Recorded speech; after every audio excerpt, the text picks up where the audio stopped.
children. How are you today? I hope all of you are excited to learn. I'm Miss Annabelle, and today our lesson is the operation of whole numbers. What is operation of whole numbers? We will discuss that later. But now, anyone can tell me what symbol is this? It's addition. Good job. This symbol is addition. How about this? Subtraction. Good job. What is subtraction? Right. Okay. See here.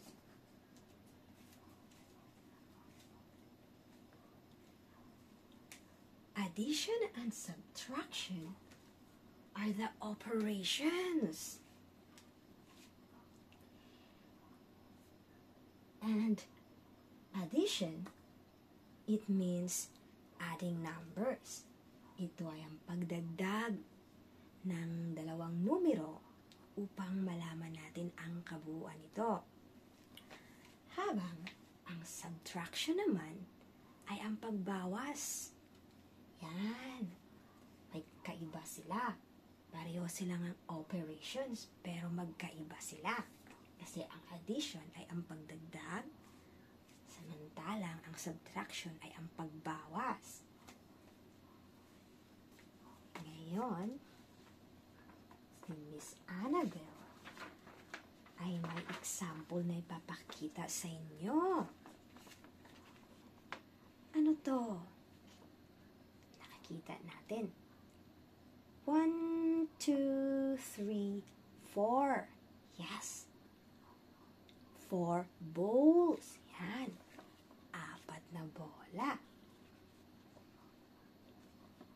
Addition. Yan. Tinatawag itong plus. Yan.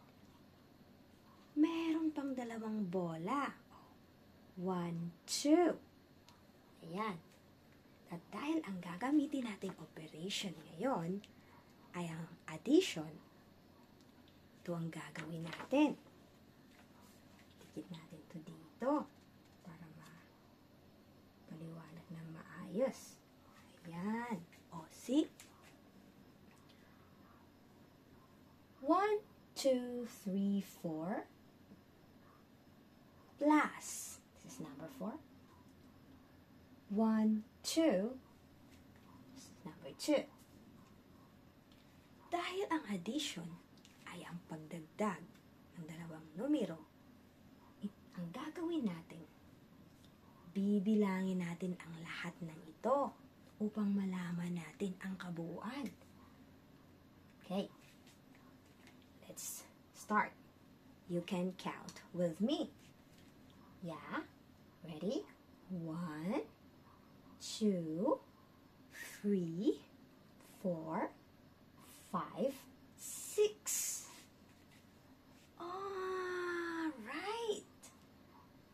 So, 4 plus 2 equals 6. Well done! Yeah, it equals 6. Alright. Tapos na natin gawin ang addition. Mag-move naman tayo sa subtraction. Meron naman example dito si Miss Annabelle. Yan. Ang mga bata.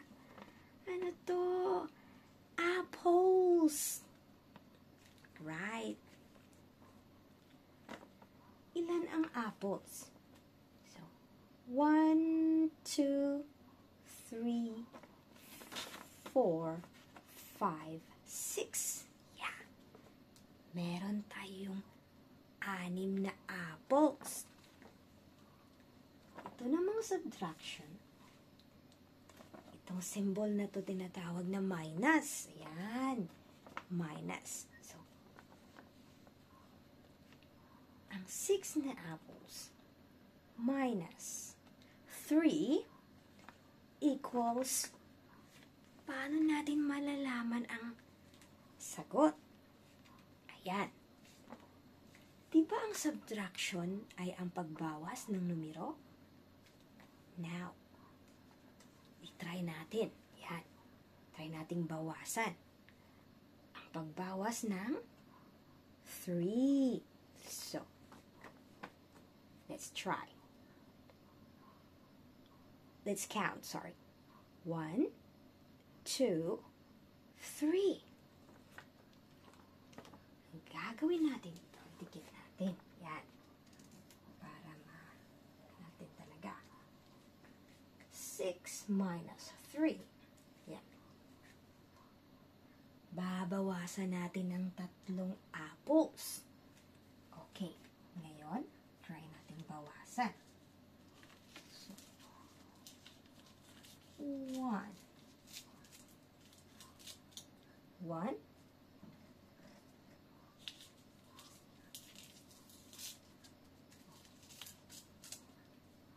2.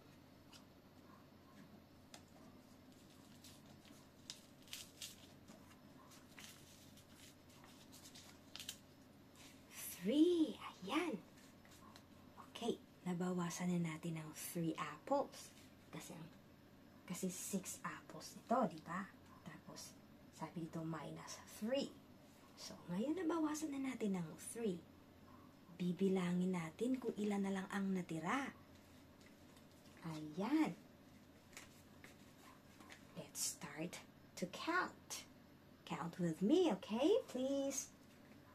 1, 2, 3. 3 apples na lang ang natira. Sa 6, sa 6 apples, binawasan ng 3 na lang ang natira. So, equals 3. Alright. Well done. Oh, diba? Yan. Ang ganda ng lesson natin today. Kasi natututo tayong magdagdag ng numero. At saka magbawas ng numero. O, diba? Ito ay ang addition. At ito naman ang subtraction.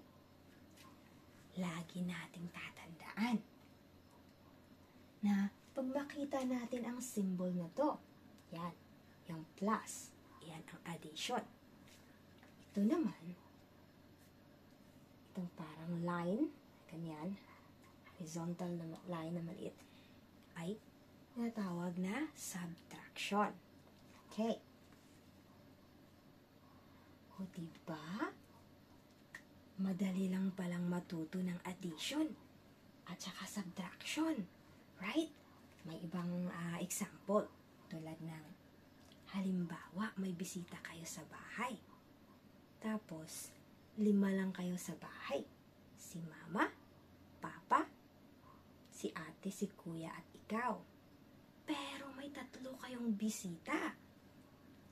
At sabi ng mama mo, maghanda ka ng plato at saka kutsara at tinidor sa mesa. So, mag-start ka na ng counting. Isipin mo, 5 kayo sa bahay. Tapos may 3 bisita. So, ilan na lahat? 1, 2, 3, 4, 5, 6, 7, 8. Ayan! Dahil natutunan mo dito sa lesson natin, alam mo na ang addition ay ang pagdagdag ng numbers. Ayan, alam mo na. 8 ang plato na ihanda mo. Very good. While sa subtraction naman, alam mo na magbawas ng numero, di ba? Halimbawa, meron kang 10 pesos. Bumili ka ng ice candy. And ang ice candy costs 6 pesos. Ayan. Sa 10 pesos mo, magbabayad ka ng 6 pesos. Magkano ang iyong sukli? Yan. Yan ang ilagay mo sa isip mo, magkano kaya ang sukli ko? Yan. So, 10 minus 6. Magkano na lang ang natira? Ayan, minus 6.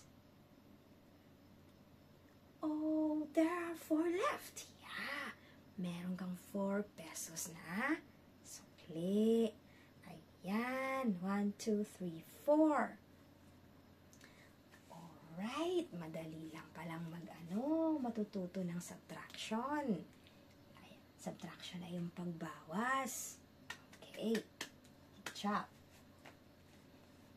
Itong lesson natin ngayon na natutunan ay maaari mong gamitin sa lahat ng bagay na gagawin mo.